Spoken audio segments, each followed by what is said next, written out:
The 24 Hours of Le Mans, the world's most prestigious race. An entire 24 hours straight of flat-out competition.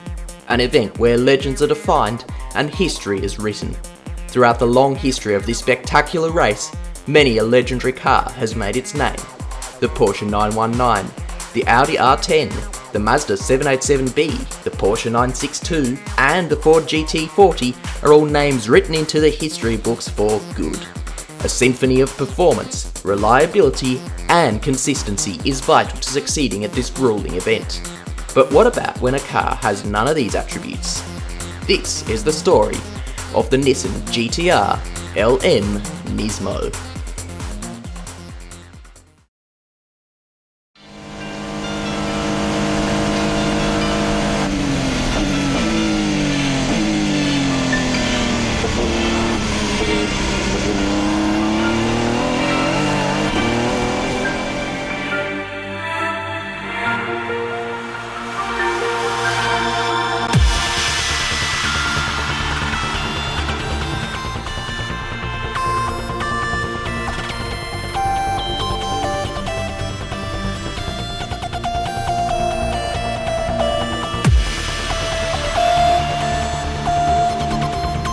The mid-2010s was a golden era for prototype racing. The LMP1 cars of the leading class were the fastest prototypes in history. Lap times were getting closer and closer to those of Formula 1 cars. Horsepower figures were rapidly climbing. The technological progression was so fast in LMP1 that some of the teams would gain as much as 100 horsepower from car development over the course of a single season. The lightweight, four-wheel drive, heavily turbocharged monsters of LMP1 would flash past GT cars and even LMP2 prototypes like they were standing still. In fact, the FIA was forced to limit LMP1 cars' power outputs the following year at non-FIA Grade 1 tracks due to safety concerns. Designed by Ben Bowlby, who'd also worked on the Delta Wing project with Panos and Nissan, the car was to be front-engined and front-wheel drive. He'd obviously drawn some inspiration from previous unsuccessful front-engined Panos prototypes. But why would the car be front-wheel drive in a field of mid-engined, rear-wheel drive cars? The answer lies in the FIA's technical regulations. Given the fact that almost all the cars are mid-engine, rear-wheel drive, the FIA places significant regulations on the car's rear aerodynamics. This relates to areas such as the diffuser and the rear wing size. This means rear aero is limited by regulations, whilst front aero is less limited by regulations. Therefore, with front-wheel drive, you can have more efficient downforce at the driven wheels. The same logic applies to the engine placement. The car was announced in 2014 and unveiled in 2015 to much media hype. Many believed that the front-engine, front-wheel drive design would be a game-changer in prototype racing thanks to the non-regulated nature of front aero compared with rear aero. Nissan also claimed the car would have 1,250 horsepower. This was significantly more than the car's competitors, with the Porsche 919 estimated to have around 900 horsepower, the Toyota TS030 estimated to have 1,000 horsepower, and the Audi R18 TDI estimated to have just 770 horsepower from its diesel hybrid. The Nissan spec sheet was impressive, and coming into the 2015 season of the World Endurance Championship, all eyes were on the Nissan team.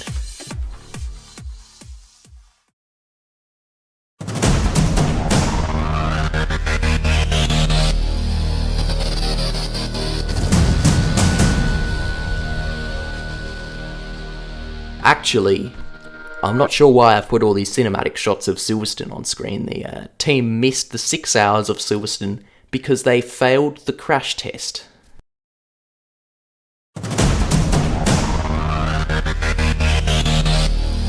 Nissan brought 3 cars to the 2015 24 Hours of Le Mans. Car 21 would be driven by Japan's Tsugiya Matsuda, Spain's Lucas Ordóñez, and Mark Szulczycki, who doesn't come from a real country. Car 22 saw the British pairing of Harry Tincknell and Alex Buncombe alongside the German driver Michael Krum. Car 23 would be driven by another British pairing of Jan Mardenborough and Max Chilton, alongside the Frenchman Olivier Pla. The team's driver lineup was innovative too. 3 of the team's drivers had started their careers from sim racing as part of the GT Academy program, those 3 being Lucas Ordóñez, Mark Zulszewski and Jan Mardenborough. But enough on the driver lineup. How was the car? NISMO wanted to make a statement by sending their GTR out to the garage first. As the light at the end of the pit lane went green, the Nissan stormed onto the racetrack, ready to set the timing screens alight. All the media hype, all the amazing spec sheets, all of this design work had led to this day, the first session where we'd see the GTR LM NISMO on track with its competitors. So, how did they go? By the end of the session, they were 12th, 13th and 14th respectively. More embarrassingly, the car which was 11th, with one place ahead of the Nissans, was an Oreca 05. You're probably wondering, what's an Oreca 05 and why is it embarrassing to be beaten by one? The answer to your question is that the Oreca 05 is an LMP2 car. That's right, the Nissan GTR LM NISMO wasn't just beaten by its competitors in the LMP1 class, it was half a second down on an LMP2 car as well. But this is just practice. Perhaps we should give them the benefit of the doubt.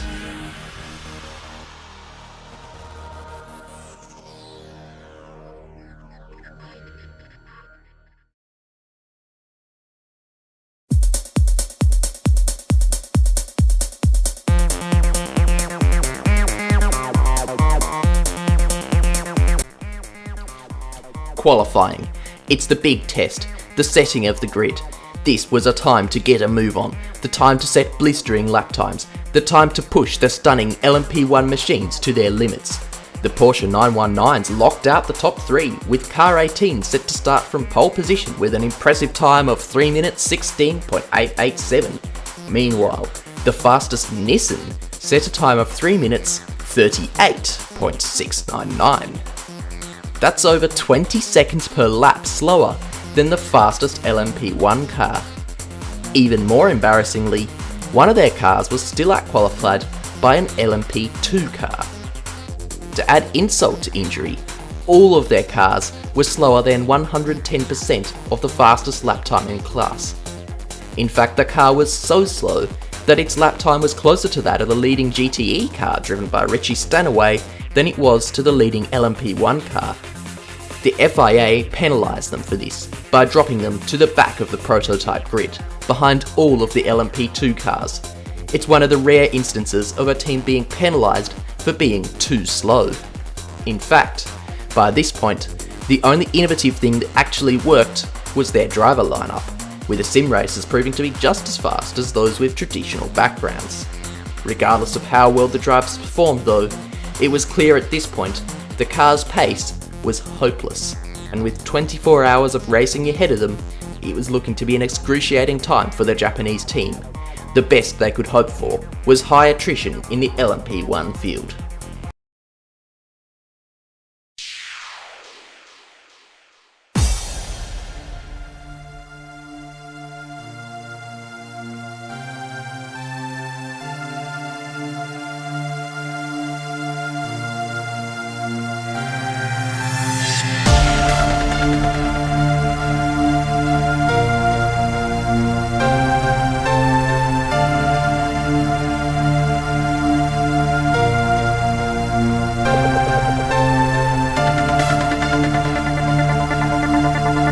As the beautifully balanced Porsches lined up ahead of the mighty diesel-powered Audis and brutally powerful Toyotas, the pointy end of the LMP1 field was looking to be a fierce competition. Meanwhile, much further down the starting grid, in an area I refer to as the clown box, were the 4 LMP1 cars who failed to meet the 110% rule and were penalised for their lack of pace. One of these was a privately entered car from the Bicoles team. However, the 3 factory Nissans finding themselves in the clown box was surely an embarrassing sight. This wouldn't be a huge setback for any normal LMP1 car, as an LMP1 car could have already overtaken the entire P2 field by the end of the first lap. Unfortunately for Nissan, the car's pace meant it couldn't just flash past LMP2 cars the way the other LMP1s could. Each overtake on an LMP2 would have to be carefully planned out, and with 19 LMP2 cars entered, the Nissans would lose significant time stuck behind the LMP2 cars. Over the course of the race, things would not get better. Car 21 would strike an animal and retire from the damage. Car 23 exploded, and Car 22 finished so far behind that they weren't officially classified. This meant that no GTR LM Nismo actually finished the 2015 24 Hours of Le Mans. You're probably wondering why this section on the race itself has been so brief, and the reason for this is that the car was so woefully uncompetitive that it wasn't actually nearby any of its competitors for the entire race. Besides an animal strike and an engine fire, nothing interesting actually happened during the race involving the Nissans. They were barely even noticed. After this, Nissan pulled the plug on the project, scrapping all 3 of the GTR LMs. But what did the drivers think of it? Here's what Sugio Matsuda had to say. もう本当真っ暗になる12時、こちらの現地時間12時ぐらいですね。でその時にタイヤの多分ホイールナットが緩んで、それがコースの途中でタイヤが外れてしまって。I can't actually speak Japanese, so I'm not sure what he's saying there, but I'm sure it was very important. But why was the car so slow? Perhaps it may have had something to do with the fact that the car didn't actually have 1,250 horsepower. In fact, it only had 550 horsepower. And maybe it's due to the fact that the idea of a front-wheel drive, front-engined LMP1 car was absolutely stupid from the start. But let's address the elephant in the room here first, before we address the blue whale that's also in the room. The car was always intended to be a hybrid. Its turbo V6 produced 550 horsepower, which it sent entirely to the front wheels. The car used a flywheel hybrid system rather than a battery system like the Porsche or a capacitor like the Toyota. However, being the incredibly clever engineers they were at Nismo, they decided to buy an off-the-shelf flywheel hybrid system intended for use in large commercial vehicles. Unfortunately for Nissan, this system failed frequently under high G-forces, perhaps because it was designed by people who didn't expect their truck components to be sent to Le Mans to be thrown around at 3 Gs for 24 hours straight. As a result, Nissan were forced to remove the hybrid system and run just the petrol engine. Whilst I generally talk about the performance of cars from a sporting perspective, if you'd like an in-depth technical view on this car, you can watch a video from B Sports that I've linked in the description, which covered this subject in greater depth. Many people say that the car had potential due to the fact that it would have had 1,250 horsepower if the flywheel had have actually worked. The problem with that is that LMP1 hybrid rules wouldn't have worked in their favour. Nissan was allowed to deploy 8 megajoules of energy per lap from its hybrid system. However, by having a high power output of 700 horsepower produced by the flywheel system, the car would have very quickly used all 8 megajoules it's allowed over the course of a lap. The LMP1 hybrid power outputs were measured by their peak power number. For example, the Audi's 770 horsepower referred to when the diesel engine was at peak power and the electric motor was also at full deployment. By producing less electrical peak power, you can deploy that power over a longer time without reaching the car's homologated 4 megajoule limit.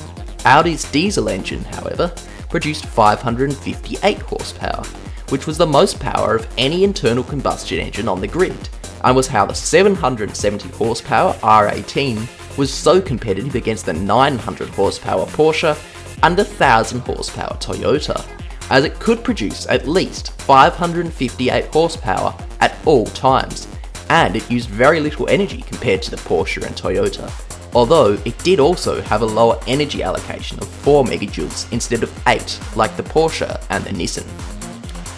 Whilst the Nissan was homologated to deploy 8 megajoules per lap instead of the 4 megajoules of the Audi, deploying 700 horsepower of hybrid energy would always eat up the car's energy allocation in a flash. In fact, the Porsche was also allowed 8 megajoules, and they opted to only have 400 horsepower from their electric motors. Then there's the other question. When exactly would they use this extra 700 horsepower, and how? The way they planned to deploy it was to send some of that power to the back, but most of it to the front. But the drivers already complained of a lack of traction. This is the issue inherent to front-wheel drive.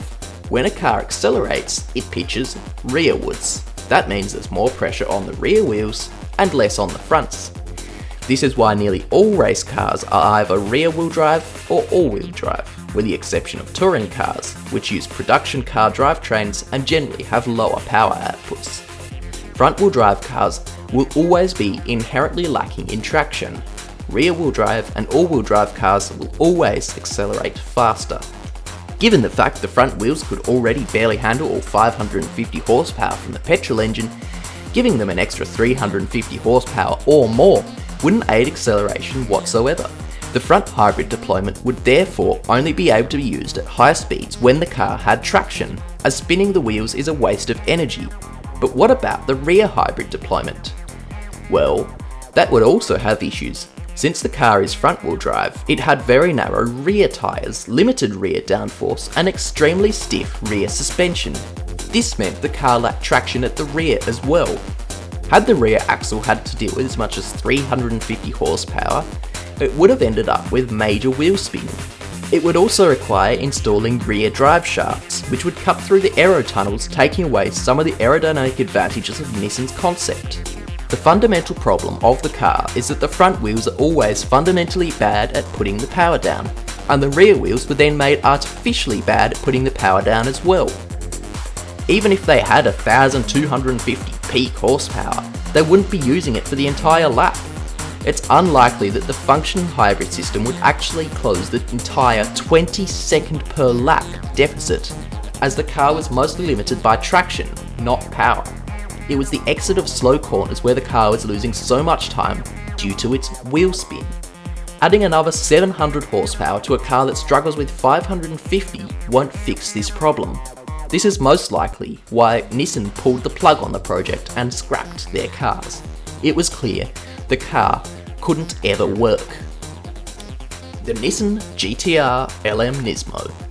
An incredibly interesting car from a technical perspective, but incredibly slow car from a racing perspective.